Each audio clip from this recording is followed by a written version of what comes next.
খুবই মর্মস্পর্শী এই গল্পটি। সুনীল, তার স্ত্রী সরলা ও তাদের ৫ বছরের ছোট্ট ছেলে টিঙ্কুকে নিয়ে। অবশ্যই এই গল্পে আরেকটি মূল চরিত্র পোস্টম্যান। শুরু করা যাক আজকের কাহিনী দুঃখ।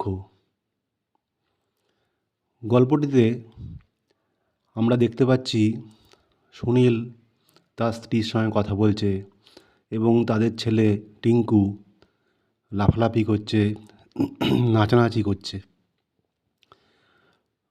সুনীল একটি কারখানাতে কাজ করত, যে কারখানাটি কিছুদিন আগে বন্ধ হয়ে গেছে, যার ফলে সে বেকার হয়ে পড়েছে এবং সংসার চালাবার জন্য সে অনেক জায়গায় কাজের সন্ধান করেছে, কিন্তু কোনো জায়গায় সে কাজ পায়নি।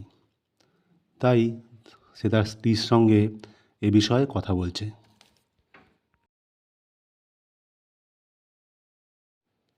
বুঝলে তো সরলা, এভাবে তো আর দিন চলে না, কিছু একটা তো করতেই হবে।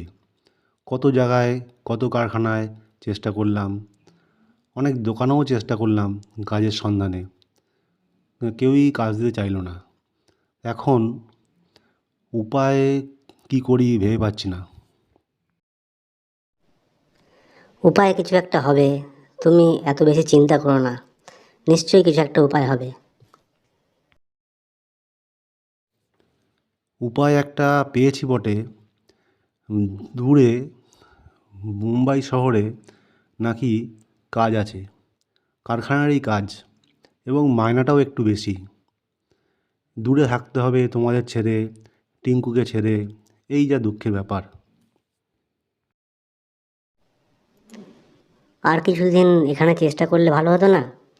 তুমি যদি এখান থেকে চলে যাও, তাহলে টিঙ্কুর দেখাশোনা, পড়াশোনা এসব নিয়ে কি করা হবে? না গো, অনেক ভেবেচিন্তে দেখেছি, অনেক চেষ্টা করে দেখেছি, এছাড়া আর উপায় নেই। আমাকে চলে যেতেই হবে, এবং মাসে মাসে আমি টাকা পাঠাবো, চিঠি পাঠাবো। বছরে যখন ছুটি পাবো তখন বেশ কিছুদিন এখানে এসে ঘুরে যাব। এভাবেই টিঙ্কুর বাবা একদিন তাদের গ্রামের এই ছোট্ট ঘর ছেড়ে, গ্রাম ছেড়ে, রাজ্য ছেড়ে চলে গেল মুম্বাইয়ে কারখানার কাজে। বলে গেছিল যে সে প্রতি মাসে একবার করে চিঠি পাঠাবে, টাকা পাঠাবে। দিন যায়, রাত যায়, চিঠি আসে না, টাকাও আসে না। সরলা অনেক কষ্ট করে লোকের বাড়িতে কাজ করে সংসার চালায়, ছেলের দেখাশোনা করে। মনে মনে দুঃখ পায়, তার স্বামীর কথা চিন্তা করে, একা ঘরে কাঁদে। সে টিঙ্কু মাঝে মাঝে লক্ষ্য করেছে তার মা মনমরা হয়ে থাকে, তারও খুব চিন্তা হয় তার বাবার জন্য। সে তাদের বাড়ির সামনের একটা বেঞ্চে বসে থাকে। সে আগের মতো খেলাধুলা করে না, লাফঝোপ করে না, বন্ধুদের সঙ্গে হই হুল্লোড় করতে পারে না। কোথায় যেন তার একটা গভীর ব্যথা।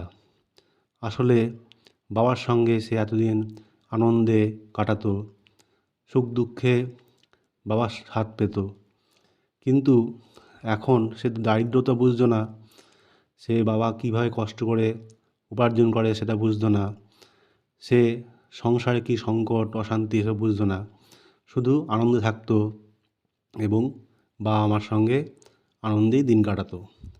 কিন্তু এখন সে রোজ দুপুরবেলা হলে বাড়ির সামনের বেঞ্চটাতে বসে থাকে, ভাবে দুপুরে যখন পোস্টম্যান ওই পথ দিয়ে যাবে সে জিজ্ঞেস করবে, ওই তো পোস্টম্যান আসছে,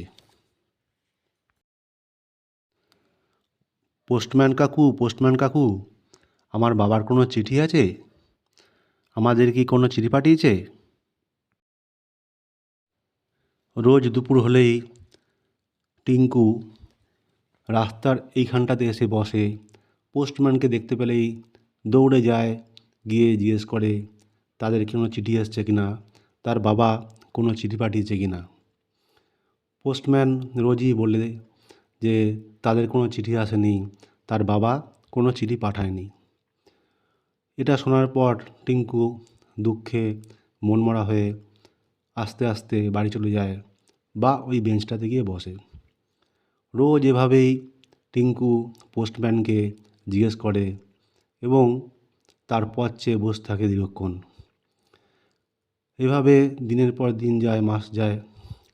একদিন পোস্টম্যানকে সে জিজ্ঞেস করলো, আমাদের কি কোনো চিঠি আছে? বাবা কি কোনো চিঠি পাঠিয়েছে?